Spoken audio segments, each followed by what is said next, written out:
A lot of this isn't going to make sense to you, and I'm sorry about that. I'm just gonna start at the beginning, with the house.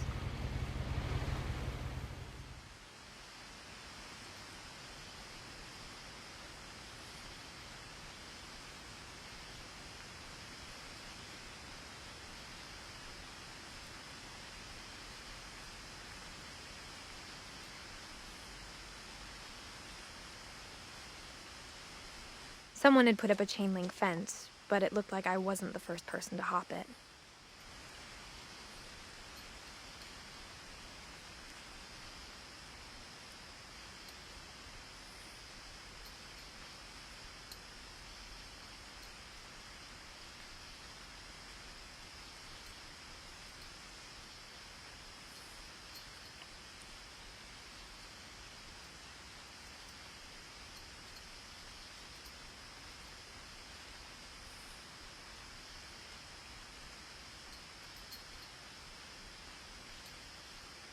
My brother Milton disappeared when I was 4. It was like the house just swallowed him up.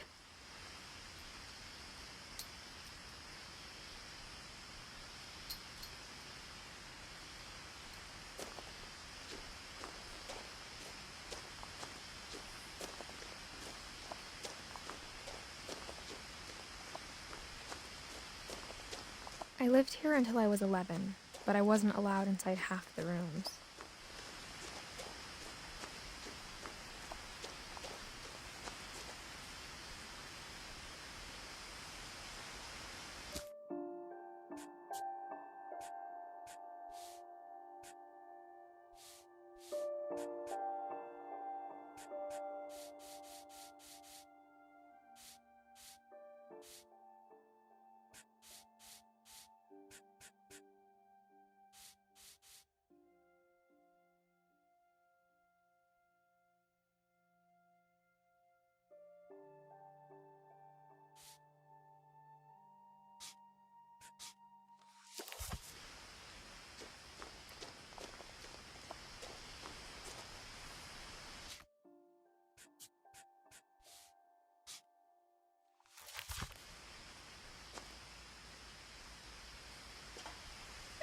Inside the mailbox were bills from 7 years ago, marked urgent, open immediately.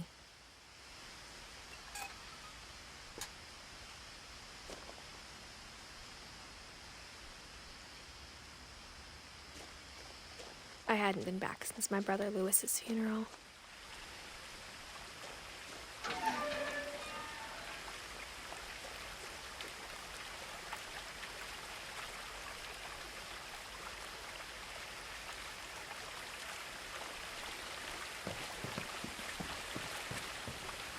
In her will, my mother left me a key, but didn't tell me what it unlocked.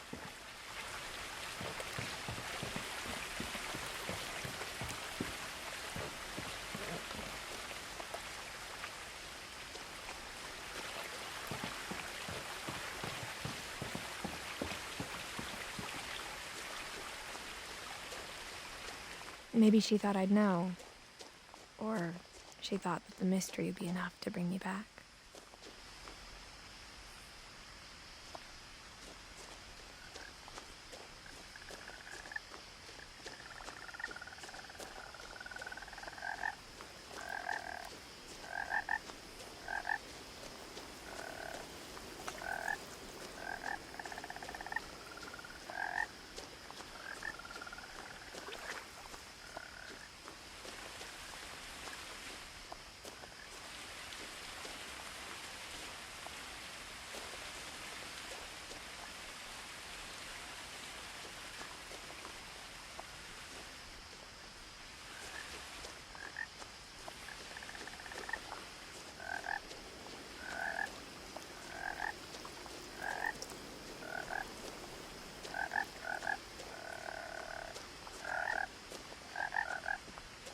The truth is, even after I inherited the house, I never thought I'd come back to it.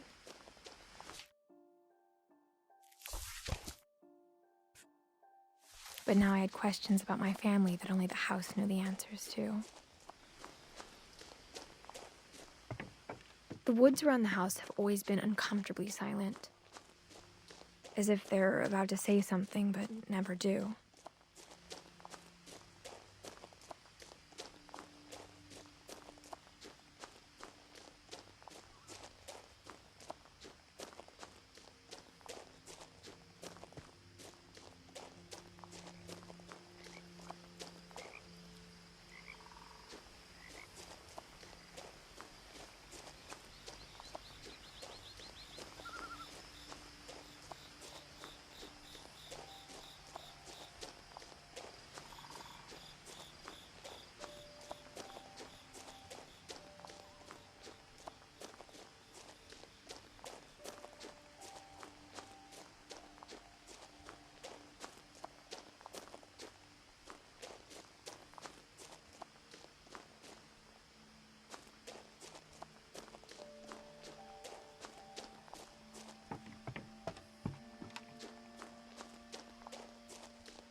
No one had driven this way in a long time, but I saw a few hoof prints.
The house was exactly like I remembered it, the way I'd been dreaming about it.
I asked Edie once about the dragon in the pond.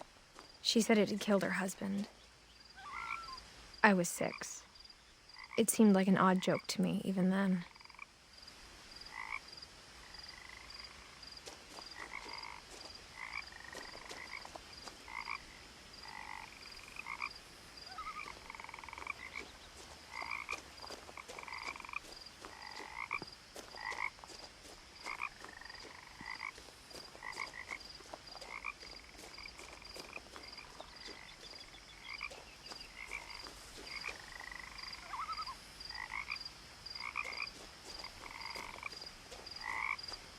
As a child, the house made me uncomfortable in a way I couldn't put into words.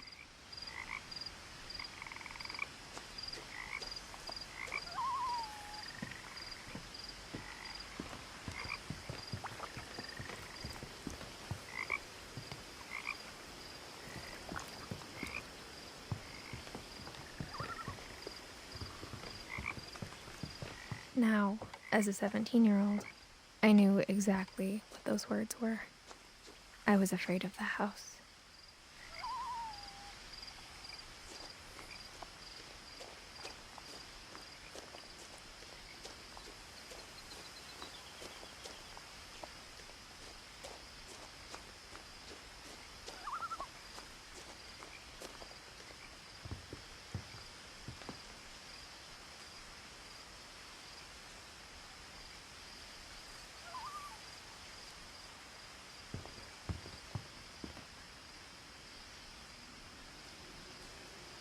I hoped the key might unlock the front door. It didn't.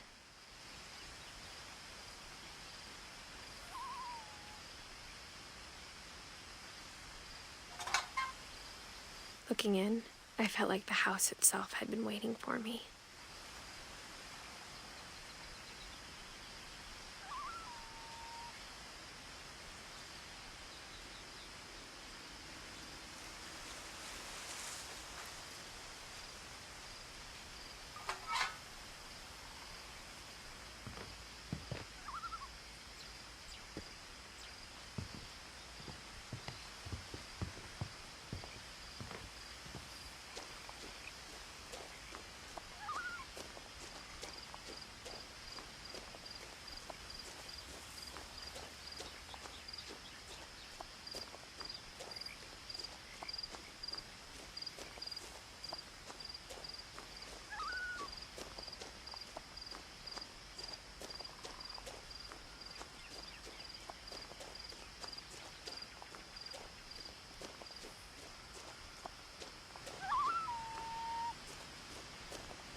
Crawling through the doggy door used to be a lot easier when I was 11.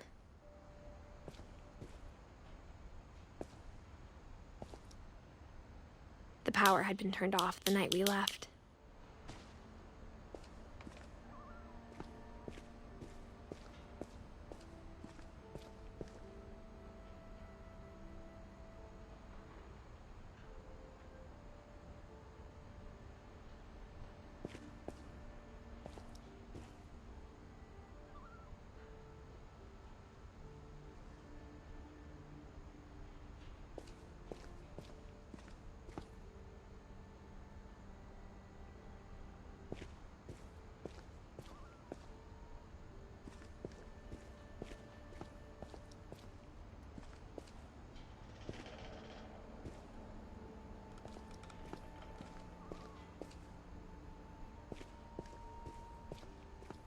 For the first time in years, I felt like I was home.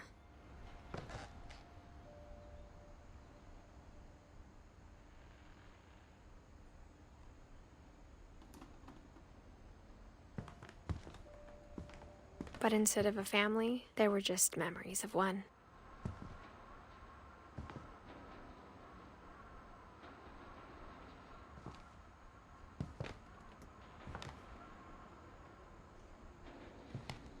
Like how after Lewis started working at the cannery, we all got sick of eating salmon. Except our cat, Molly. or how only one restaurant would deliver to our house, so we had Chinese a lot.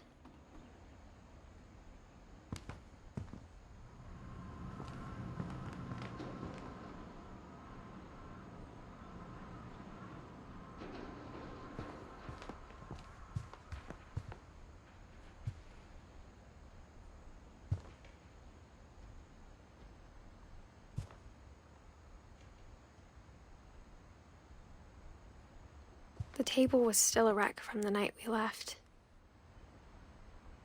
It was like a bomb had gone off, killing everyone but sparing the furniture.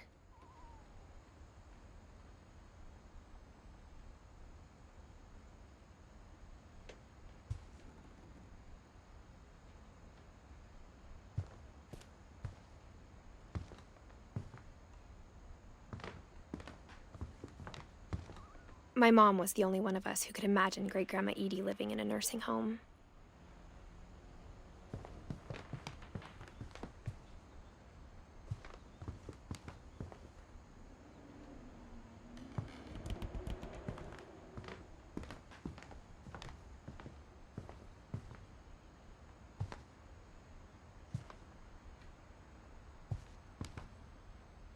Nothing in the house looked abnormal. There was just too much of it, like a smile with too many teeth.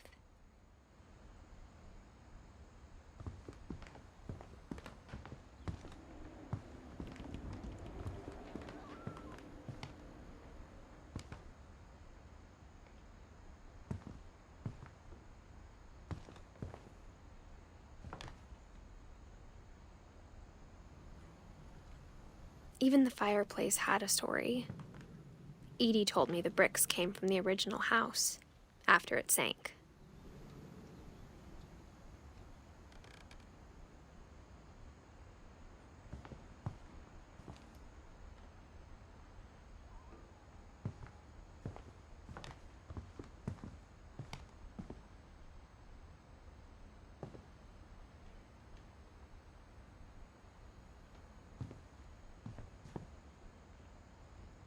Mom always told me to stay out of the basement, so I wasn't too surprised when the key didn't fit.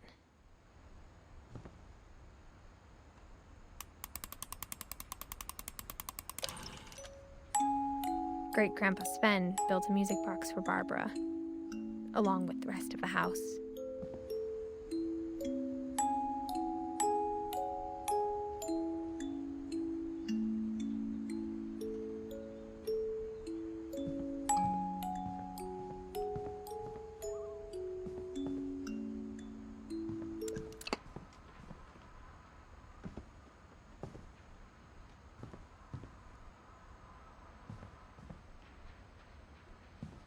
My mom wasn't much of an optimist, but she never stopped believing that my brother Milton was alive.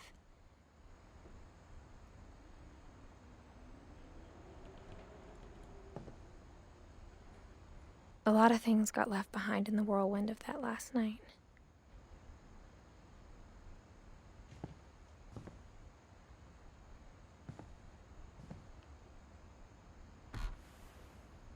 Edie told me once that every Finch who ever lived is buried somewhere in the library.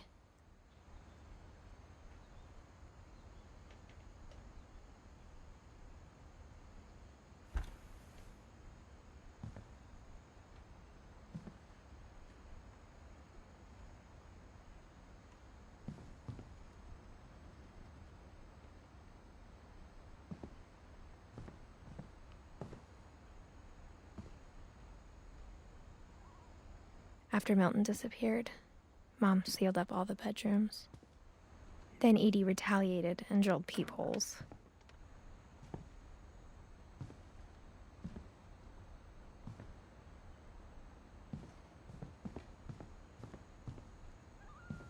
Whenever people ask me about my family, the first thing they always want to know about is Barbara.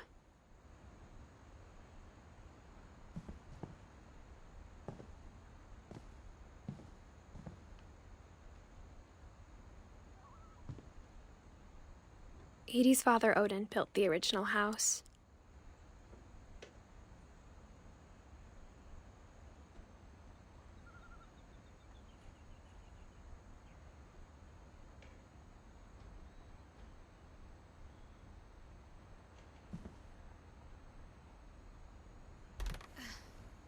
Barbara was a child star for 2 years, until America grew out of it.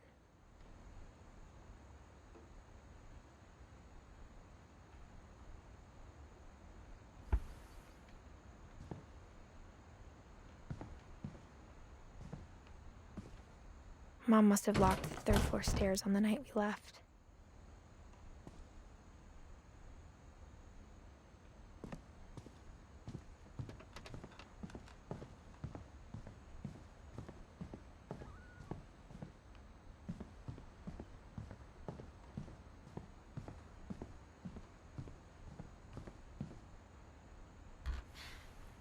My Grandpa Sam spent 7 years sharing a room with his dead brother, Calvin.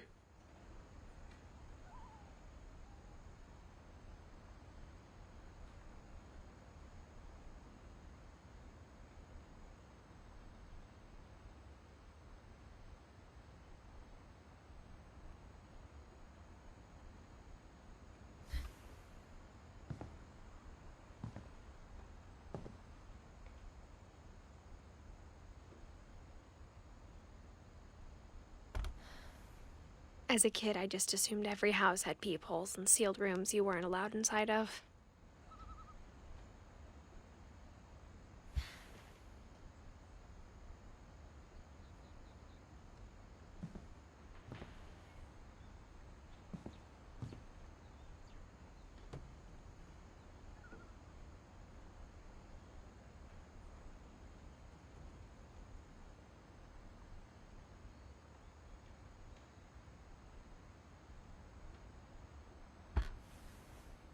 The last time I was in Edith Sr.'s room, I was 10 and she was painting my portrait.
Molly always seemed like a girl I could imagine being friends with, if she hadn't died in 1947.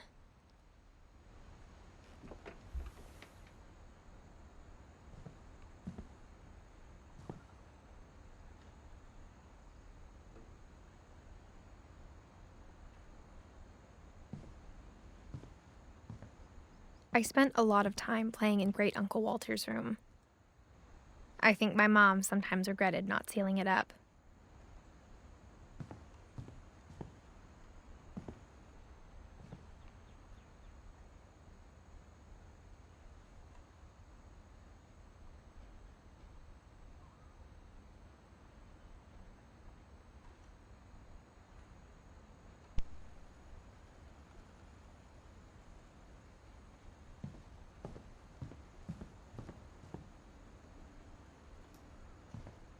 Lewis told me there were secret passages, but I never believed him.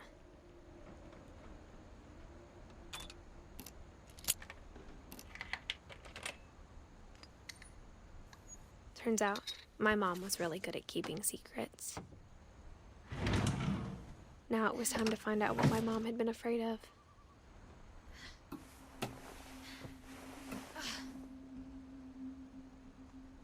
From the paintings on the wall, it was clear my brother Milton had been here before me.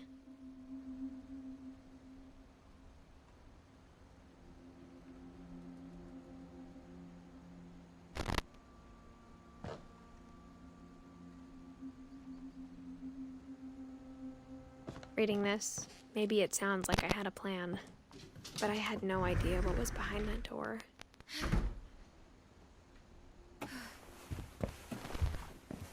Just like I had no idea where all this was gonna lead.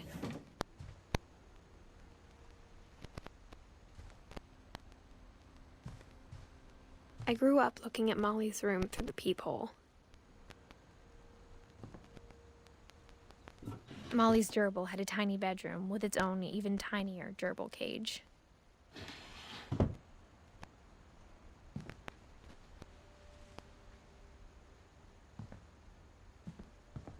Being inside for the first time, I felt like I'd stepped behind a painting.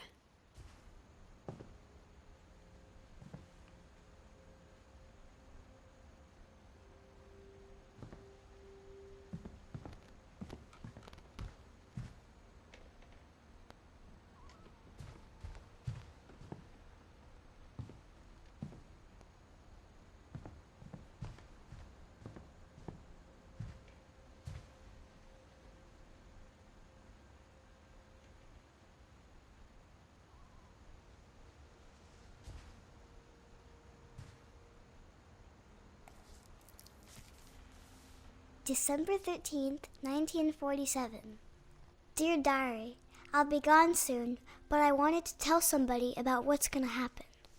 It started when Mom sent me to bed without dinner. I woke up and I was starving, so I looked around for something to eat.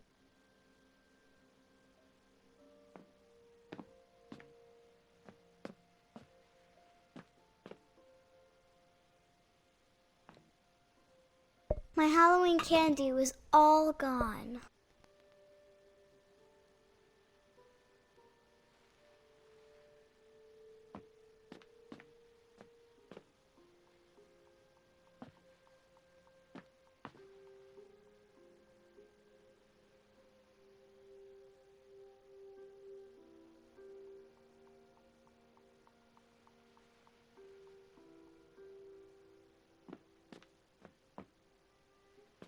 The gerbil food was dry, but I didn't mind it.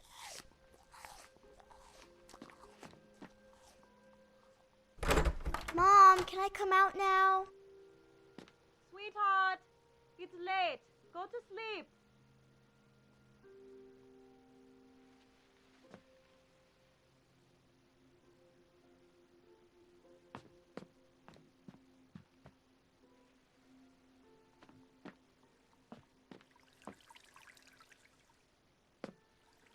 I thought about eating Christopher, but I held back.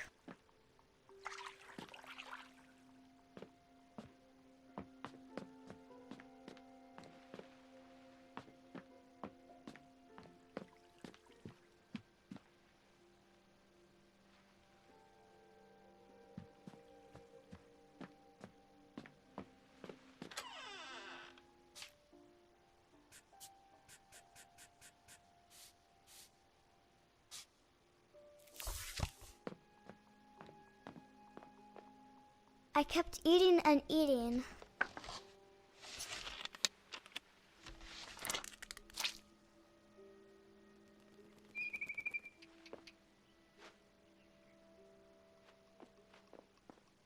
I ate a lot of things that night.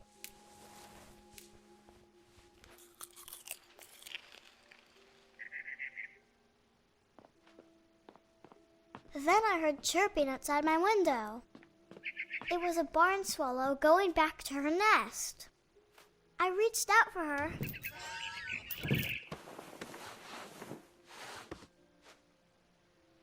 And suddenly, I was a cat.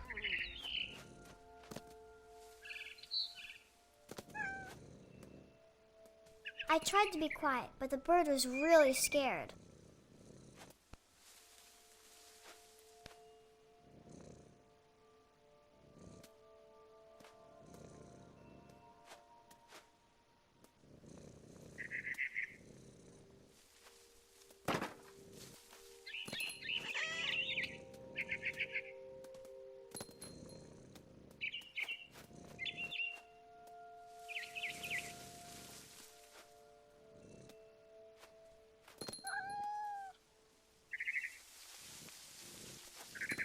Mom and Dad didn't even look at me.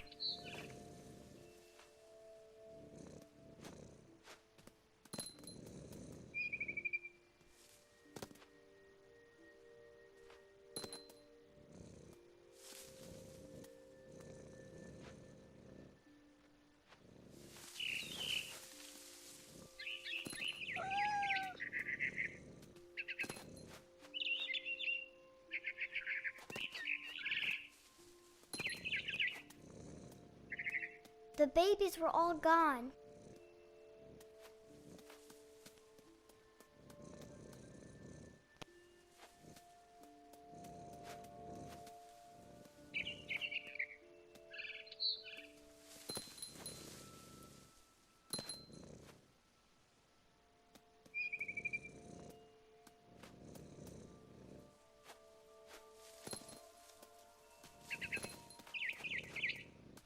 I jumped and I almost got her.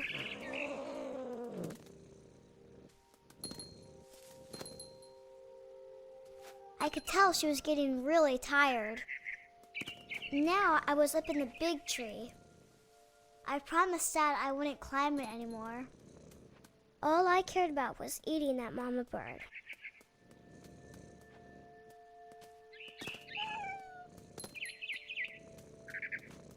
I gobbled her up. And suddenly, I was an owl. First, all I heard was the wind. Then I heard little teeth nibbling in the grass.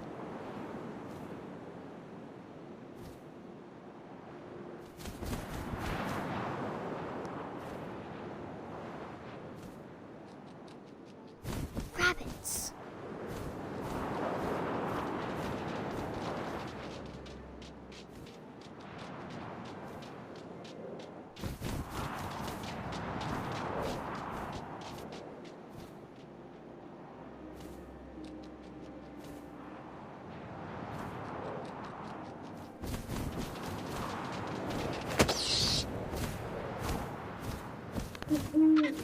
I imagined his face looking up and seeing mine through my talons.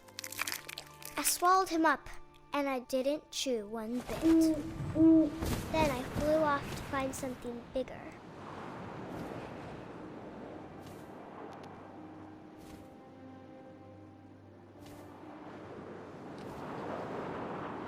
A mama rabbit.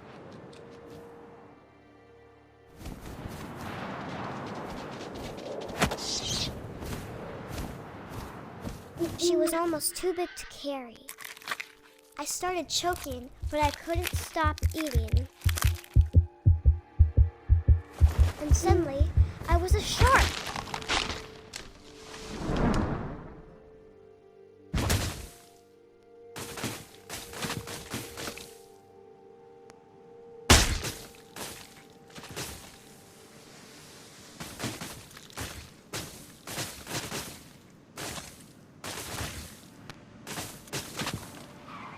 I rolled off a cliff and into the ocean.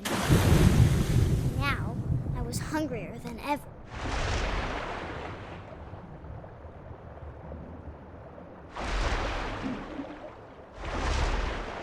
I wanted fat, juicy seals.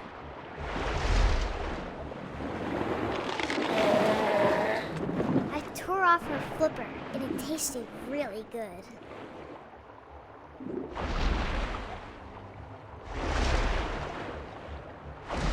Grabbed on tight.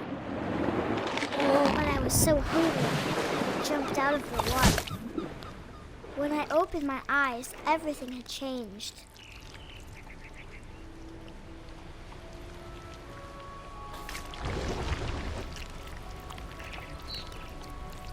Now I was a monster, and I smelled people everywhere.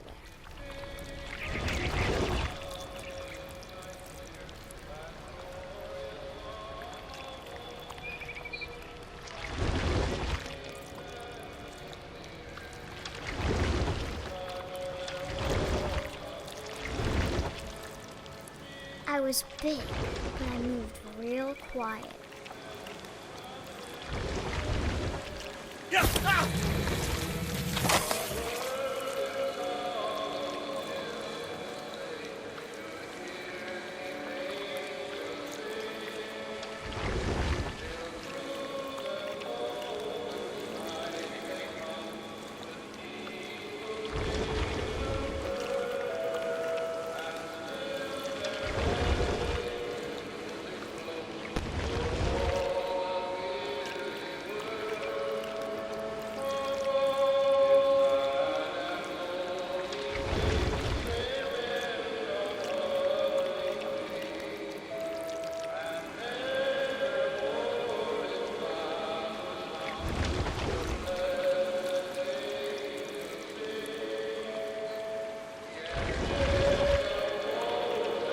to stop, but also I didn't.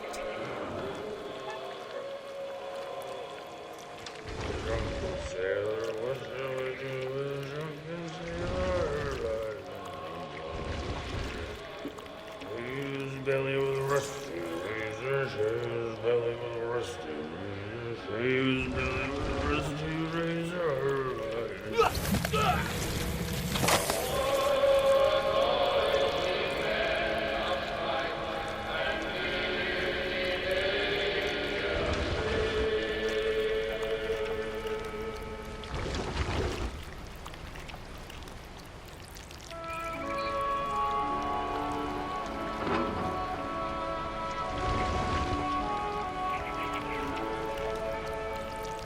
After the last passenger, I was still hungry.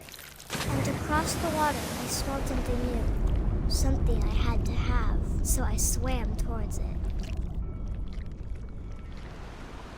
I slithered onto the sand, and the good smell went into an old pipe.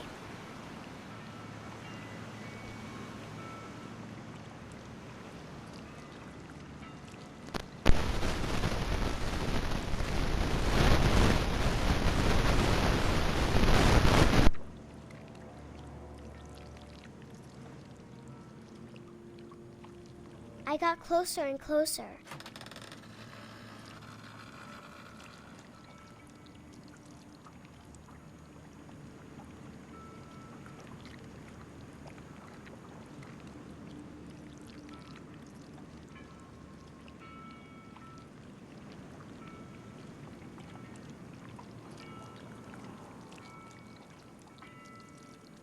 All my stomach started growling. And suddenly, I was me again. I held my breath for a long time, but I couldn't hear anything. I think it's waiting for me to fall asleep. But it's not going to wait much longer. It needs to feed, and we both know I will be delicious.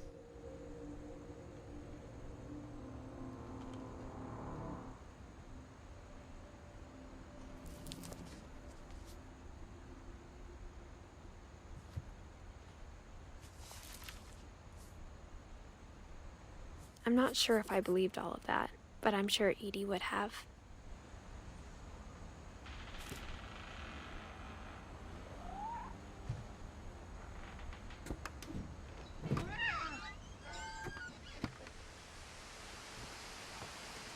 This will be obvious later, but my mom never told me any of these stories. Edie would have, but Mom didn't like bringing up the past. Though, when we adopted a stray kitten, she was the one who named it Molly.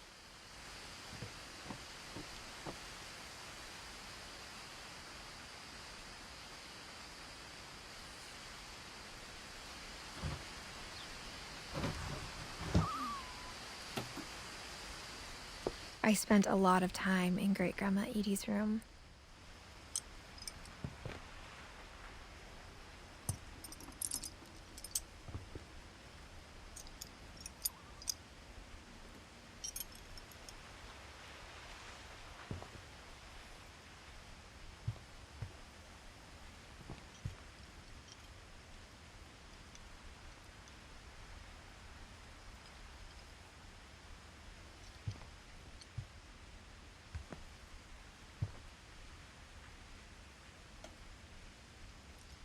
Edie gave a big interview about a mole man living under the Finch house.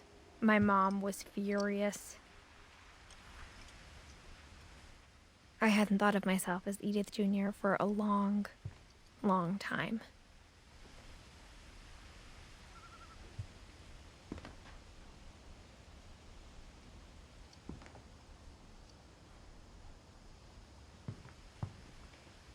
One summer, they evacuated the island, but Edie refused to go.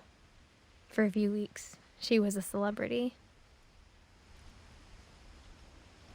When Edie told people Sven was killed by a dragon, she could also have said he was building a dragon-shaped slide that collapsed. She could have, but she didn't.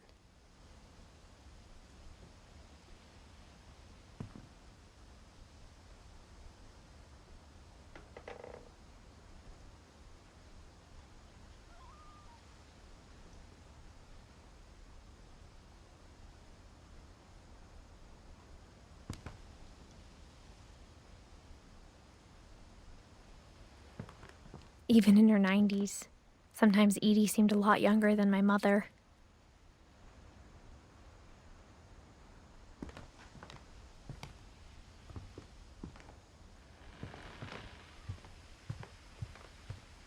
Louis died a week before we left, but Edie had already started to memorialize him. Edie knit me a new pair of gloves every year, just in time to replace the old ones.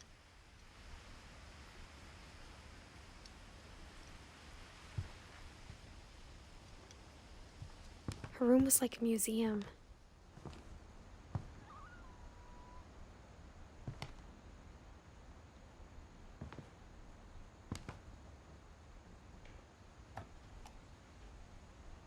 For 500 years, the Finches have been famous throughout Norway for their fortune and misfortune. Odin Finch buries the latest victims of the family curse, his wife Ingeborg and their newborn son, Johan. On January 7th, 1937, he set sail with his family and his house, hoping to leave the curse behind. But 40-foot waves off the coast of Washington send the house and Odin to the bottom of the sea. Odin's daughter Edie, with husband Sven and baby Molly, step ashore on their new home, Orcas Island.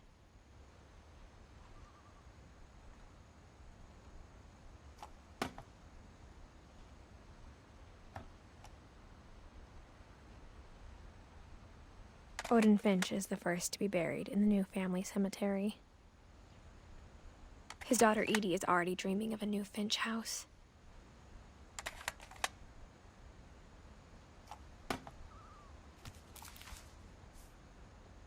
Whatever's wrong with this family, it goes back a long ways.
The only trace Grandpa Sam's first wife, Kay, left on the house was the pink bathroom.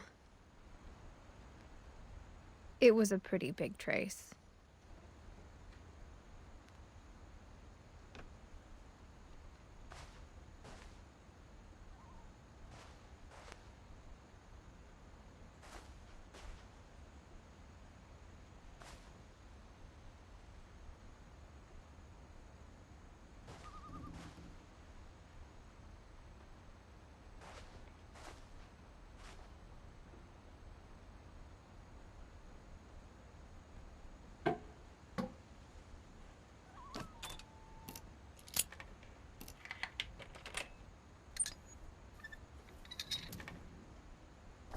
There's a secret in this bathroom.